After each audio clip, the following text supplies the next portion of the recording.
Good morning, everyone, and welcome to the Sirius Report. My name is Ken Shorgen. I'm here with London Paul.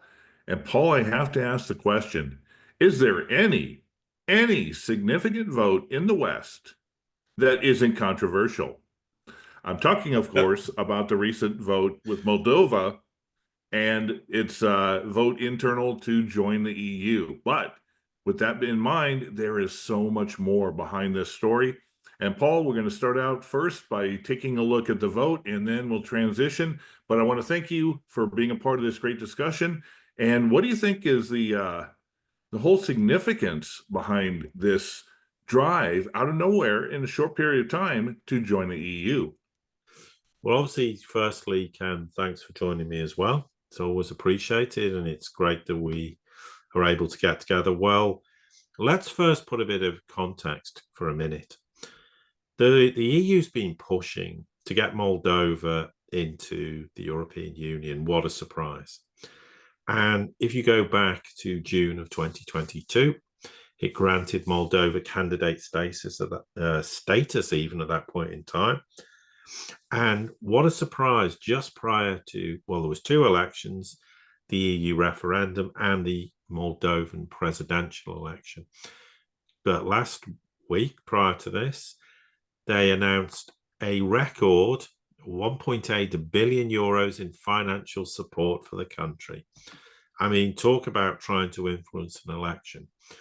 I mean, some people would say I'm being cynical, but I think justifiably so. But let's break this down into the two elections. Let's deal with the EU referendum. Well, firstly, there's a very important statement to make. This is not legally binding. So it doesn't matter what the result was. Effectively, it was a vote to try and make it look as though the people of Moldova back the government through a non-binding vote to join the European Union. And there was this big idea that it'd be a stroll in the park and the yes vote would get, I don't know, 60% or something. And of course, all these polls were pretending, or maybe they even genuinely believed that it would be a walk in the park and the yes vote would win hands down. Now, of course, that didn't happen. And basically, yes, the people in Moldova, well, anyway, we'll discuss whether they did or they didn't, have backed the country's proposed changes. And that's also to its constitution. We'll come on to that in a second. And its commitment to join the EU by this wafer-thin margin. Officially, yes vote was 50.46%. No was 49.54%. Now, the truth is, in terms of the European Union and Western commentators and the Sandu government and anyone who's very pro-West in Moldova, they were really shocked by this. Because, as I say, the expectation is that they would have comfortably won. Now, Moldova's got a population of 2.5 million people. For anyone who doesn't know, it shares a border with Romania and Ukraine. And we'll come on to why that's significant a bit later on, because there's a hugely important backstory we need to assess as well.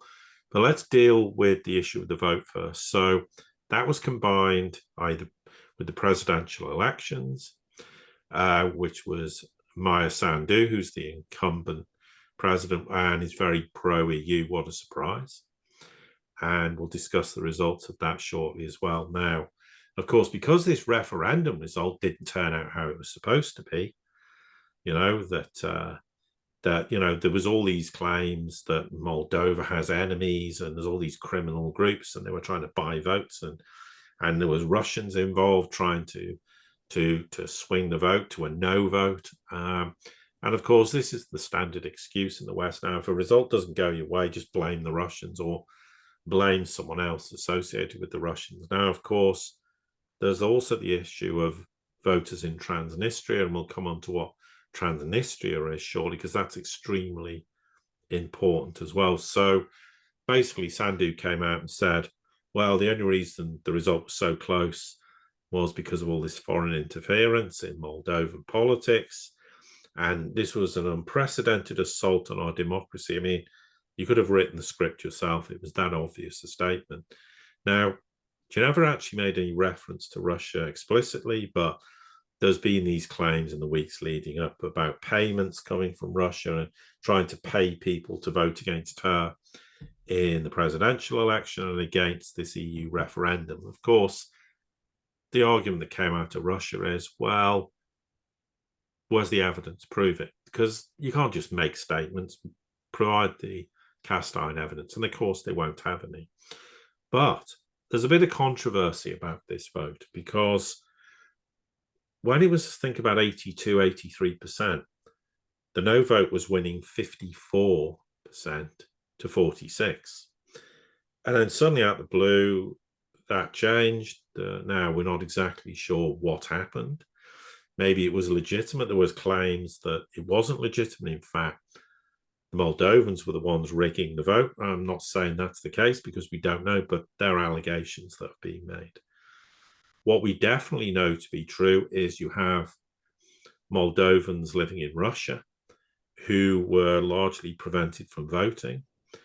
They only got around 10,000 ballots issued, and I think there's 400,000 to 500,000 of these Moldovans who were eligible to vote. Now, it doesn't mean they're all going to vote no, but maybe they would have. That might have made a difference as well. So that we know to be true. So there's certainly some evidence of tampering in terms of those who could vote who may have swung it in a negative sense from, meaning a no vote. And of course, yes, the European Union's coming out and going, oh, there's all this interference and intimidation by Russia and their proxies. Well, what a surprise. They would always say that. And then there's some spurious claims, we saw evidence of vote buying. And I mean, really?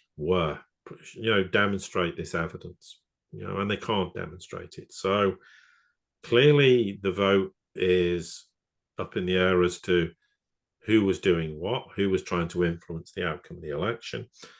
But clearly this is not a resounding yes vote, but equally it's irrelevant. It's just a way of going, well, you still all voted yes by the thinnest majority. So you've given us a mandate to carry on and eventually try to secure, full membership of the European Union. Frankly, Russia doesn't give a damn, or any other nation. They couldn't go less. And it's like Ukraine being the European Union. Moldova's is pointless being in the European Union. It's of no benefit to it whatsoever. Yes, they'll offer them some sweeteners, and in the end, like every other country, they'll get wrecked. But there is a huge problem, and we're going to come on to that shortly after we talk about the fact that there was an expectation Sandu would get 55, 60% of the vote. After the first round, she only got 41%, and her closest opponent got 27%, whose surname I think is Stoyanoglu, who's supported by apparently this pro-Russian party, and he was considerably higher than expected. So there's going to be a second round on November the 3rd. I mean, and then the question is, those who were eliminated from the first round, they believe they're going to unite behind this Stoyanoglu, in which case, I'm not saying it will happen, but there's a risk that Sandu might not get elected, in which case, if this other guy gets voted in, I think any chance of Moldova joining the European Union is going to be off the table until the next election, because there's no way I think they will proceed on that basis. So that politically creates instability. There's also claims from opposition parties they're going to organize all these demonstrations. It's politically, it's very unstable in the country. Economically, it's very weak. I mean, it's ranked 96th in the world. That gives you some idea of the fact that it's the poorest nation in Europe. So what's it really offered to the European Union having it as a member? Very little. And therefore, it's just strategic positioning. Get them into the European Union, and probably ultimately they think at some point we'll get them into NATO. I mean, this is the kind of rationale and the thinking. And that's just really, again, a huge problem because of Transnistria. So I'll stop there. Ken, you can obviously chip in and discuss what your thinking is on these votes, and then we'll come on to the other really important issues of what the issue with Transnistria is. Absolutely. And, I thought it was hilarious. And it seems like the Western hegemonic election system, because it's not just Europe, it's also the United States. In the last few elections, we saw during the initial, before the runoff between Macron and Le Pen in his first thing, Le Pen was winning. And then mysteriously, 500,000 votes came from outside the country of French who were living elsewhere in the EU. During the 2020 election, during the lockdowns, the ballot places were closed, the election facilities were closed, and then 3 a.m, all of a sudden, 90% of hundreds of thousands of votes for one certain candidate. And now we have this, allegedly, as you said, going into the night after the ballots had closed, the no on the referendum for the EU was at 54%. Then all of a sudden, ballots came in from outside of Moldova, and it swung it just enough to do. So obviously, we can't imply or insinuate exact what's going on, but these are just mysterious things that happen time and time again in Western elections. But as you mentioned, Paul, the election of Moldova really is sort of moot and meaningless in the whole scheme of things. It's that little strip of land that stands in the way of Ukraine, Moldova, and the rest of Europe that is of real significance. And I'll pass it back to you on that. Yeah, the reason Transnistria is significant, just let's go back very briefly historically. It's a separatist region, basically. It's this narrow strip of land between the Dniester River and the Ukrainian border, and it broke away from Moldova. This was during the whole collapse of the Soviet Union. This was in 1990. Now, the international community doesn't recognize it as an independent state. And the government really is in this standoff with Moldova. It's very certainly economically, politically, and militarily supported by Russia. Russia has about 1,500 soldiers in Transnistria as peacekeeping forces. Now, there was a referendum on independence back in 2006, clearly not recognized, by Moldova, no surprise, or the international community.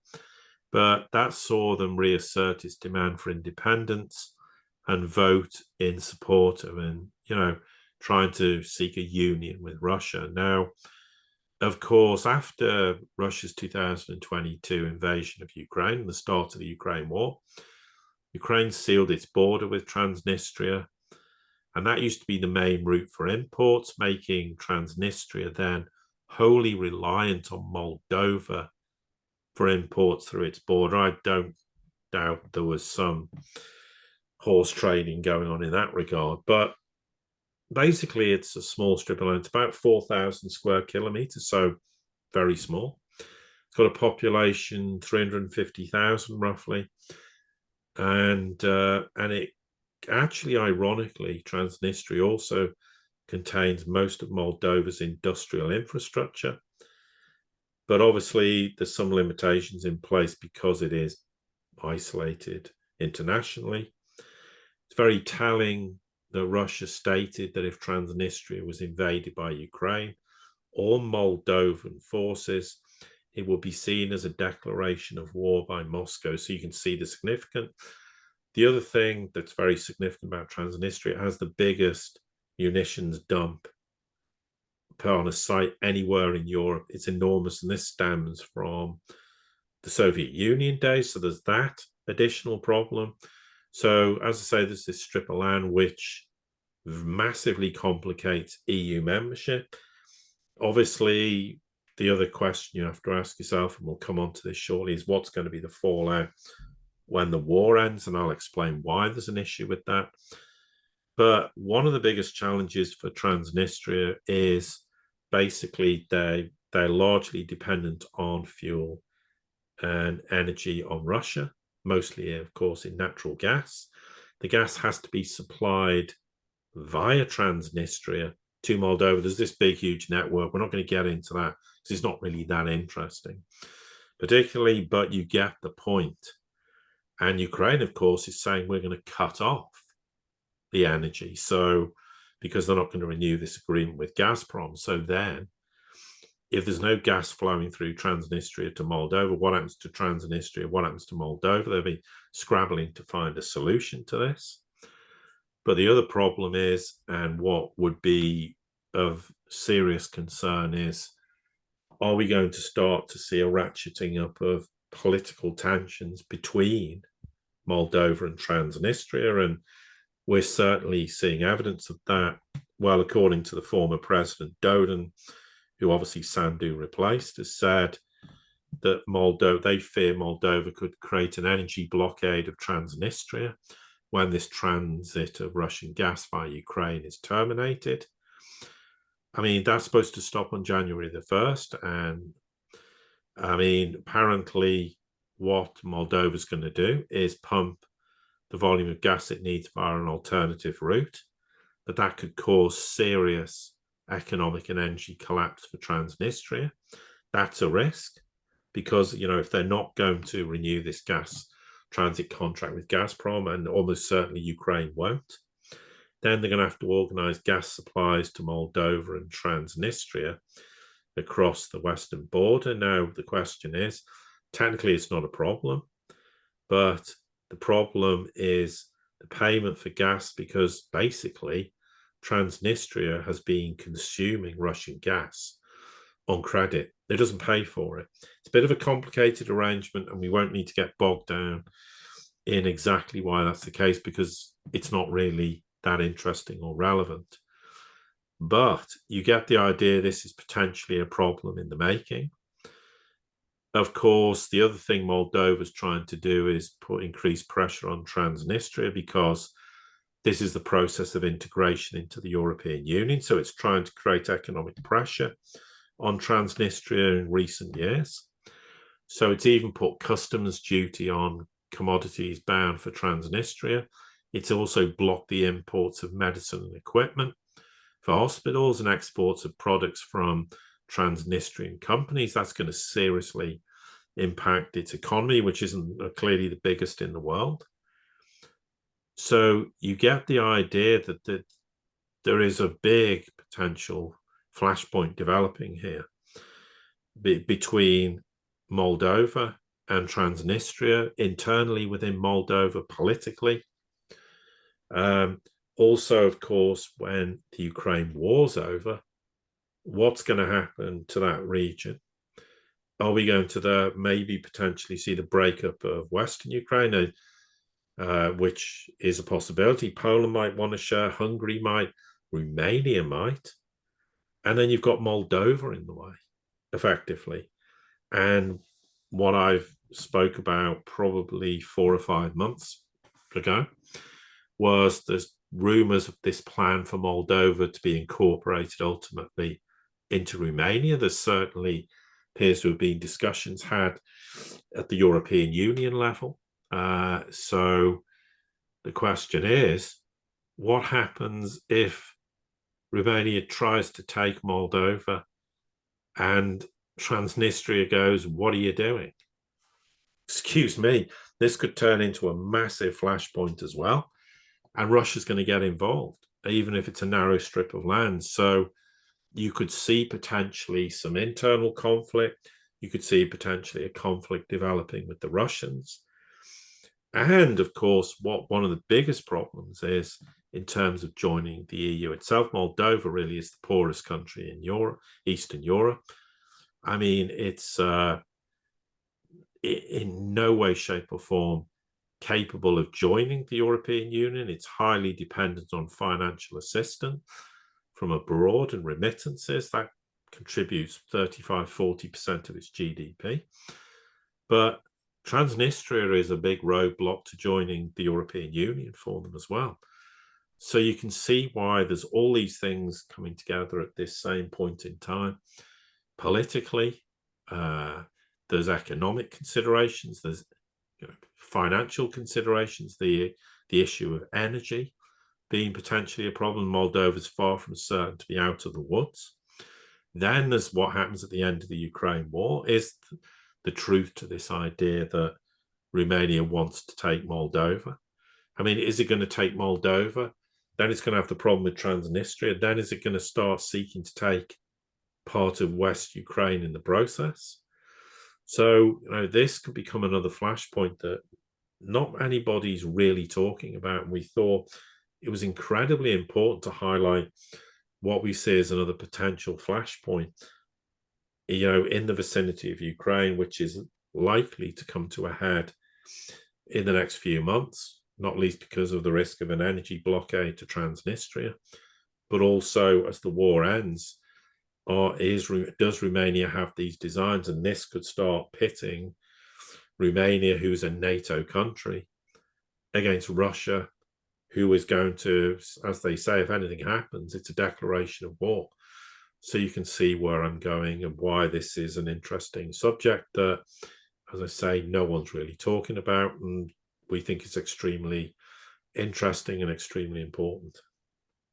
Yeah, absolutely, especially from the fact that in these recent times, ever since the Ukraine SMO and / conflict has taken place, Europe has tried to consolidate more and more nations into NATO, especially on Russia's border, while at the same time Russia has been trying to push back and create the buffer zone and, have that that area of détente in between.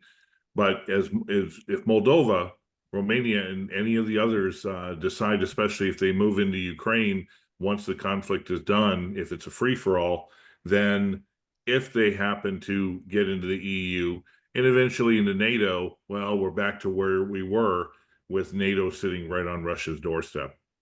Yeah, and Anyway, just go one ahead. final point to make, Ken, with regards to this. You have to bear in mind that at the moment it's up in the air as to what Russia intends doing. The speculation, is it going to seek to take Nikolaev and Odessa? Well, you have to bear in mind that Odessa is very, very close to Transnistria and Moldova. So if Russia was to take that region, then that would then accelerate the risk of a potential flashpoint, particularly if there is designs on what's going to happen with Moldova. And subsequently, well, from a Russian perspective, the Odessa region is now part of Russia. So there are many, many facets to this whole issue, and it's because of its geographical location as much as anything that you have to take into consideration these risks and the potential for what could happen in the future. So the risk is, as one war ends, the risk, and I'm not saying a war will happen, but this is potentially something that could be a huge problem. It's like you jump out of a frying pan with one war, and then you jump into a fire potentially with another conflict that has all these dimensions to it. Oh, absolutely. Yeah, it's just like the war in West Asia right now, Palestine, Gaza, etc. That came out of nowhere. So we are in a tinderbox of a frequency where even the slightest things can escalate into major conflicts. Paul, anyway, I think we covered that quite a bit. Any other final notes, or we No, I good to think go on that's that? fine. I think we've emphasized enough the point and what, with regards to Moldova and why it's extremely interesting and important. Absolutely. Anyway, thank you as always for being a part of the great discussion. And likewise. And to everybody here at the Sirius Report, thank you for being a part of our community. Don't forget to subscribe, like, share, send this out to anybody you think it might be of importance. Comment, and don't forget to have a great day.